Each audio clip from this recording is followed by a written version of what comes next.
दोस्तों आज हम देखने वाले हैं कि बर्थ सर्टिफिकेट के लिए हमें ऑनलाइन कैसे अप्लाई करना है। यहाँ पर आपको लेटेस्ट तरीका दिखाने वाला हूँ जिसमें कि आप किसी भी एज ग्रुप का जो बर्थ सर्टिफिकेट है ऑनलाइन ही बना सकते हो। भले ही किसी नवजात बच्चे को बना रहे हो या फिर आपने डिले कर दिया है 1 साल 10 साल या फिर 20 साल से ज़्यादा हो गए हैं, अभी तक आपने बर्थ सर्टिफिकेट नहीं बनाया है। तो इस वीडियो के अंदर आपको नया तरीका दिखाऊंगा किस तरीके से आप ऑनलाइन प्रोसेस से अप्लाई कर सकते हो। वैसे तो सरकार का नियम ये है कि बच्चे के जन्म के 21 दिनों के अंदर ही बर्थ का जो रजिस्ट्रेशन है वो हो जाना चाहिए। लेकिन अगर आपने किसी वजह से देरी कर दी है तो घबराने की बिल्कुल ज़रूरत नहीं है।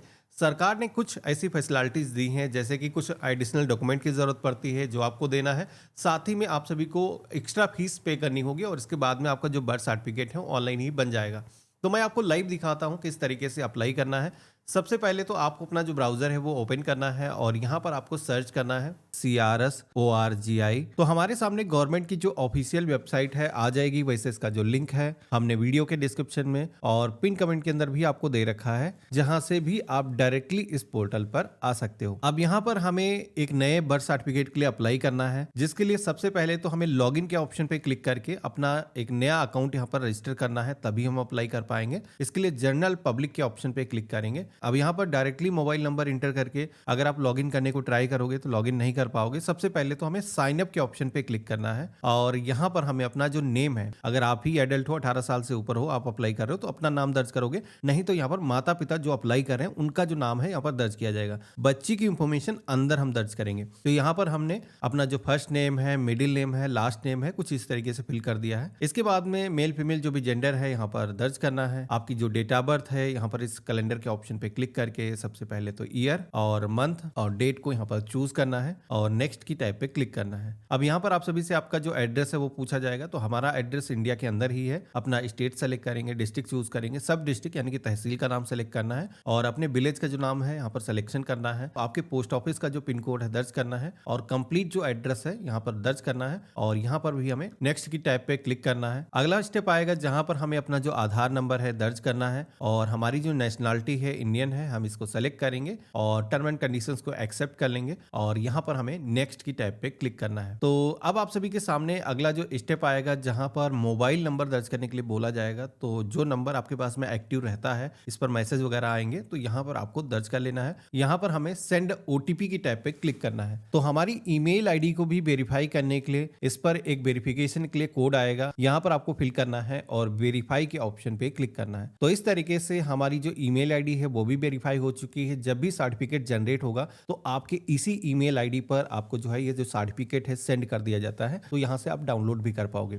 अब यहाँ पर अपना मोबाइल नंबर हम दर्ज करके कैप्चा कोड दर्ज करके लॉगिन कर लेंगे। अब लॉगिन करने के बाद में हमें बर्थ सर्टिफिकेट के लिए अप्लाई करना है या फिर डेथ सर्टिफिकेट के लिए अप्लाई करना है, तो सारे ही ऑप्शन यहाँ पर मिल जाते हैं। जैसे कि इस वीडियो के अंदर हम देखने वाले हैं कि जन्म प्रमाण पत्र के लिए ऑनलाइन कैसे अप्लाई करना है। तो इसके लिए बर्थ की जो टैब यहाँ पर दी गई है, इस मेनू के आइकन पे हम क्लिक करेंगे और रिपोर्ट बर्थ के ऑप्शन पे क्लिक करेंगे। तो हमारे सामने अब एक फॉर्म आ चुका है जहां पर सबसे पहले तो इस लिस्ट में से आपका जो भी स्टेट लगता है, सारे स्टेट के नाम आपको देखने को मिल जाएंगे। अपने स्टेट का जो नाम है सिलेक्शन करना है। इसके बाद में जनरल इंफॉर्मेशन के अंदर जैसे कि आपकी जो लैंग्वेज है वो पहले से यहाँ पर सिलेक्टेड है। रीजनल लैंग्वेज जैसे कि हिंदी के अंदर हमारा सर्टिफिकेट बन रहा है, अगर आपकी रीजनल लैंग्वेज कोई दूसरी है तो आप यहाँ पर चेंज भी कर सकते हो। इसके बाद में चाइल्ड इंफॉर्मेशन के सेक्शन में आना है। अब यहाँ पर बच्चे की जो इंफॉर्मेशन है यहाँ पर दर्ज की जाएगी, जिसमें कि सबसे पहले तो बच्चे की जो जन्म तिथि है वो इस कैलेंडर के ऑप्शन पे क्लिक करके आपको सिलेक्शन करना है। मंथ को चूज किया है और डेट को चूज करेंगे। इसी के साथ में कंफर्म डेट ऑफ बर्थ के सेक्शन में आना है। दोबारा से अपनी जो जन्म तिथि है यहाँ पर सिलेक्शन करना है। टाइम ऑफ बर्थ के सेक्शन में आना है। यहाँ पर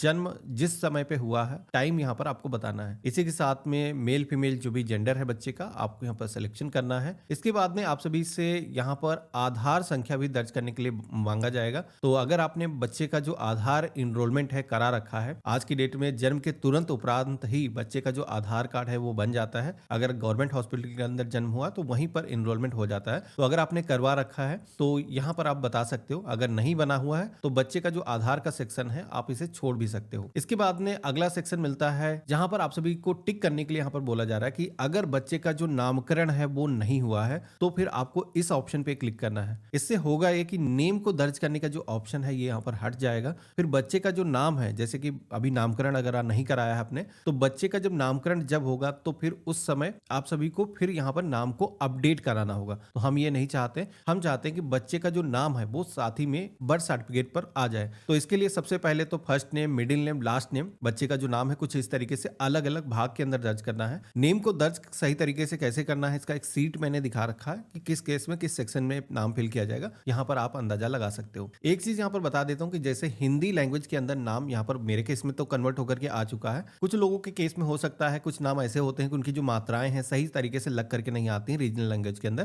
तो यहाँ पर कीबोर्ड का आइकन दिख रहा है जिस पे क्लिक करके आप मैनुअली आप डिजिटल तरीके से यहाँ पर कीबोर्ड की मदद से नाम को टाइप कर सकते हो। इसके बाद में पुष्ट करना है तो नाम यहाँ पर दोबारा से हम इंग्लिश लैंग्वेज के अंदर फिल कर देंगे। अब यहाँ पर इस तरीके से बच्चे का जो नाम की डिटेल थी और साथ ही में जन्म किस डेट को हुआ है वो डिटेल हमने यहाँ पर दर्ज कर दी है। अब इसके बाद में बारी आती है फादर इंफॉर्मेशन की। तो यहाँ पर बच्चे का जो पिता है उसकी जो इंफॉर्मेशन है यहाँ पर दर्ज करना है, जिसमें कि जिस तरीके से ऊपर आपने नाम फिल किया था उसी तरीके से पिता का जो नाम है first name, middle name, last name यहाँ पर दर्ज करना है। अगर रीजनल लैंग्वेज के अंदर नेम सही तरीके से कन्वर्ट होकर के नहीं आया है तो यहाँ पर भी आप उसको एडिट कर सकते हो, सुधार सकते हो। नाम को फिल करने के साथ ही में पिता का जो मोबाइल नंबर है वो यहाँ पर दर्ज करना है और उनकी जो ईमेल आईडी है वो यहाँ पर आपको फिल कर लेना है। आधार नंबर बना हुआ है तो दर्ज कर देना है। इसी के साथ में मदर इंफॉर्मेशन का भी सेक्शन साथ ही में दिखेगा, तो माता की जो इंफॉर्मेशन है उनका नाम यहाँ पर हो जाएगा और मोबाइल नंबर उनका हो जाएगा, ईमेल आईडी और आधार नंबर सेम उसी तरीके से माता पिता की इंफॉर्मेशन आपको दर्ज कर लेना है। अब इतना करने के बाद में अगला सेक्शन दिखेगा जो कि है एड्रेस ऑफ पेरेंट का, जहां पर बच्चे के जन्म के स्थान पर माता पिता का जो पता था वो यहाँ पर दर्ज करना है, यानी कि वर्तमान जो उनका पता था जहाँ पे जन्म हुआ है वो आपको बताना है, जिसमें कि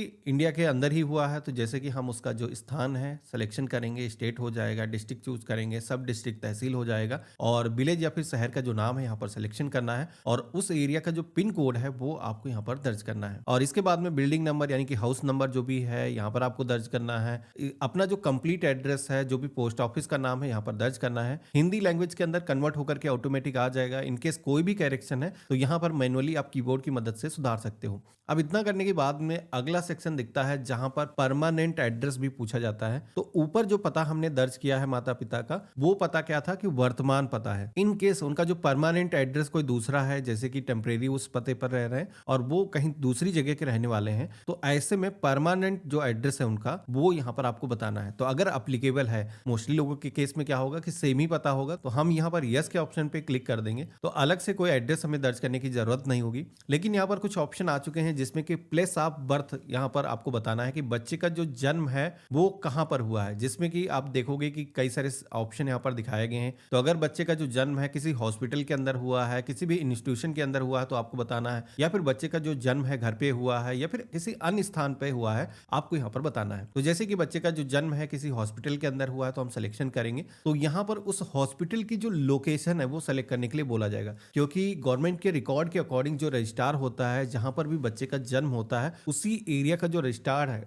वो बर्थ सर्टिफिकेट को इशू करता है। तो यहाँ पर आप सभी को डिस्ट्रिक्ट को चूज करना है। सब डिस्ट्रिक्ट जो भी उस एरिया का लगता है, तहसील यहाँ पर आपको सिलेक्शन करना है। जो उस हॉस्पिटल के एरिया का विलेज पंचायत है यहाँ पर आपको सिलेक्शन करना है। अगर आपके केस में जैसे कि घर पे हुआ तो वही अपना जो घर का लोकेशन है आप सेलेक्ट कर लोगे। इसके बाद में आप सभी के सामने रजिस्ट्रेशन यूनिट का एक ऑप्शन आएगा। जैसे कि मैंने आपको बताया था कि जो लोकेशन आपने सिलेक्शन की होगी उसके अकॉर्डिंग उस एरिया का जो भी रजिस्ट्रार होगा उस रजिस्ट्रार का जो नाम यहाँ पर सिलेक्शन करने का ऑप्शन आ जाएगा। तो यहाँ पर जैसे कि मेरा विलेज के अंदर है तो उस विलेज पंचायत के अंदर कौन कौन से ऐसे रजिस्ट्रार हैं जो कि लगते हैं यहाँ पर दिखाया जाएगा। अगर आप शहरी क्षेत्र से हो तो फिर नगर पंचायत के पास में जाएगा, तो मैंने यहाँ पर सिलेक्शन कर दिया है। इसके बाद में हॉस्पिटल अगर आपने सेलेक्ट किया है तो हॉस्पिटल जितने भी हैं गवर्नमेंट के यहाँ पर लिस्ट आपको देखने को मिल जाएगी। तो अगर किसी गवर्नमेंट हॉस्पिटल के अंदर जन्म हुआ है तो आप यहाँ पर बता सकते हो। अब इतना करने के बाद में आप सभी को सेव ड्राफ्ट के ऑप्शन पे क्लिक करके जो भी अभी तक डेटा आपने सेव किया है इसको सुरक्षित कर लेना है। अब सेव करने के बाद में आप नेक्स्ट की टैब पे क्लिक करोगे। अब जैसे हमने नेक्स्ट के ऑप्शन पे क्लिक किया है तो हमारे सामने अगला स्टेप आता है जहां पर कुछ एडिशनल इंफॉर्मेशन मांगी जाती है, जिसमें कि यहाँ पर सबसे पहले तो पूछा जाता है कि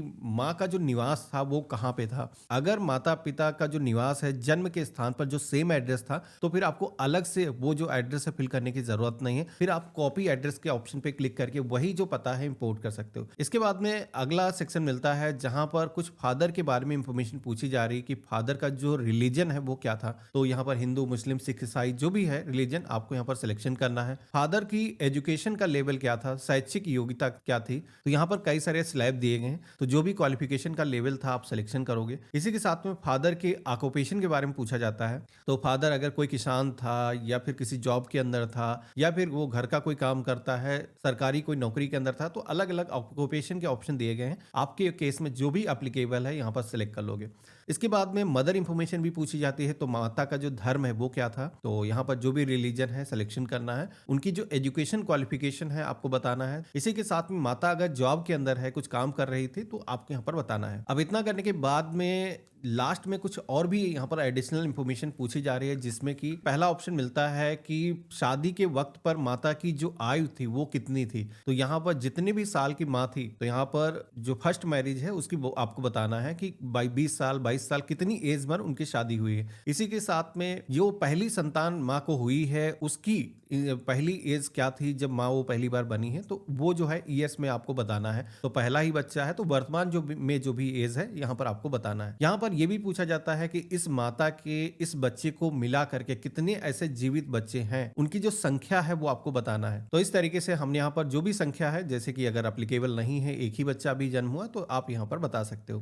तो यहाँ पर आपको बताना है। इसके बाद में टाइप ऑफ डिलीवरी के सेक्शन में आना है। यहाँ पर जन्म के स्थान पर जो डिलीवरी है वो किस तरीके से हुई है। तो यहाँ पर अगर गवर्नमेंट हॉस्पिटल के अंदर हुई है तो यहाँ पर ये ऑप्शन सेलेक्ट करना है। अगर किसी प्राइवेट हॉस्पिटल के अंदर हुई है तो सेकंड ऑप्शन दिया गया है, इसे आप सेलेक्ट करोगे।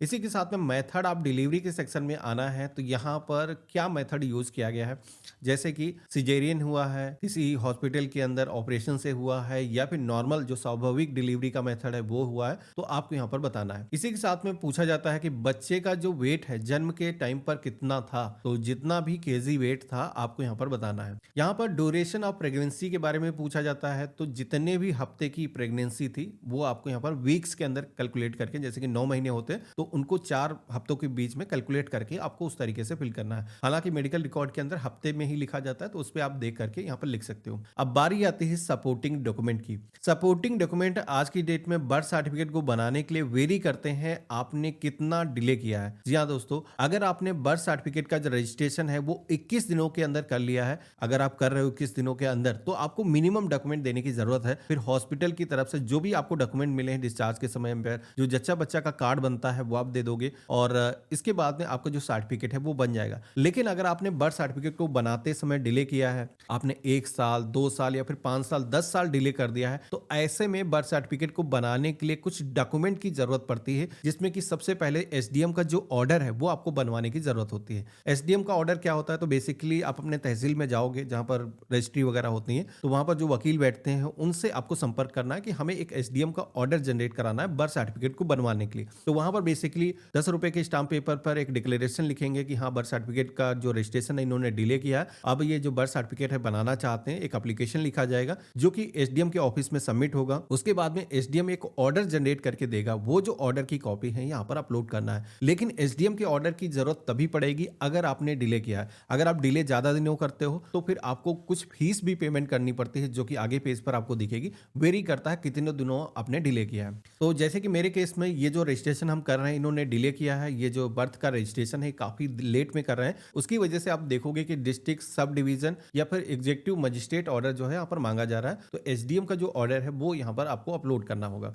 यहाँ पर अपलोड करने के लिए ब्राउज के ऑप्शन पे क्लिक करके सेलेक्ट कर लेना है। इसी के साथ में यहाँ पर अगला डॉक्यूमेंट मांगा जा रहा है, जो कि बच्चे का जो जन्म है उसका प्रूफ, यानी कि हॉस्पिटल से अगर बच्चा डिस्चार्ज हुआ है जब, तो उस समय जो लेटर जारी किए जाते हैं, डिस्चार्ज लेटर जो बनाया जाता है, वो आपको यहाँ पर अपलोड करना है। इसी के साथ में एडिशनल डॉक्यूमेंट की सेक्शन में आना है, जहाँ पर फिजिकल रिपोर्टिंग फॉर्म एक ऑप्शन मिलेगा अपलोड करने का। तो ये जो रिपोर्टिंग फॉर्म है हॉस्पिटल की तरफ से बना के वैसे खुद ही दिया जाता है, लेकिन कुछ हॉस्पिटल ऐसे हैं जो प्राइवेट हॉस्पिटल हैं जहां पर ये रिपोर्टिंग फॉर्म खुद से नहीं बना के दिया जाता है। तो इसको आपको बेसिकली इनसे भरवाना है, जिसमें कि जच्चा बच्चा की जो इन्फॉर्मेशन है वही रहती है, और ये जो फॉर्म है भरने के बाद में यहाँ पर आपको अपलोड करना है।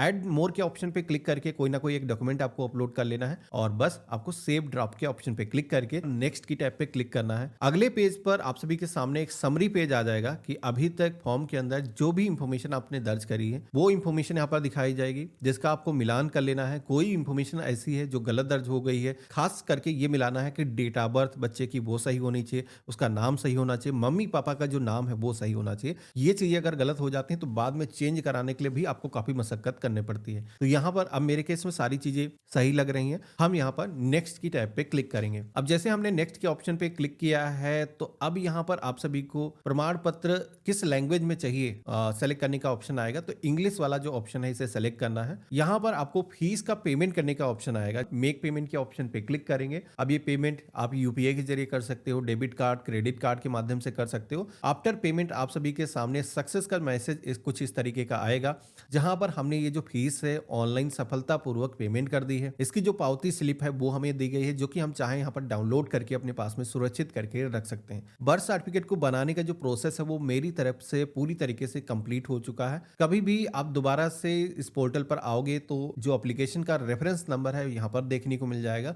जिसको आप इस पोर्टल के अंदर लॉगिन करके कभी भी ट्रैक कर सकते हो। बाकी बर्थ सर्टिफिकेट जैसे ही आपका जनरेट होगा तो यहीं पर आपको डाउनलोड करने का ऑप्शन मिल जाएगा। बाकी आपको जो ईमेल आईडी आपने दर्ज किया था उस ईमेल आईडी पर भी इसकी जो कॉपी है वो सेंड कर दी जाती है, जहां से भी आप अपना जो बर्थ सर्टिफिकेट है डाउनलोड कर सकते हो। जैसे कि मेरे केस में आप देखोगे कि हमने इससे पहले अप्लाई किया था तो यहाँ पर हमारा जो बर्थ सर्टिफिकेट है वो जनरेट होकर के हमारे ईमेल पर आ चुका है। हम इसे चाहें तो प्रिंट करके कहीं पर भी जरूरत है तो लगा सकते हैं। बाकी बर्थ सर्टिफिकेट को लेकर के अगर आप सभी के मन में इसके अलावा कोई डाउट बचे हैं तो मुझे कमेंट में लिख करके जरूर बताना, और मैं मिलता हूं ऐसे ही एक नए वीडियो में। तब तक के लिए गुड बाय, जय हिंद।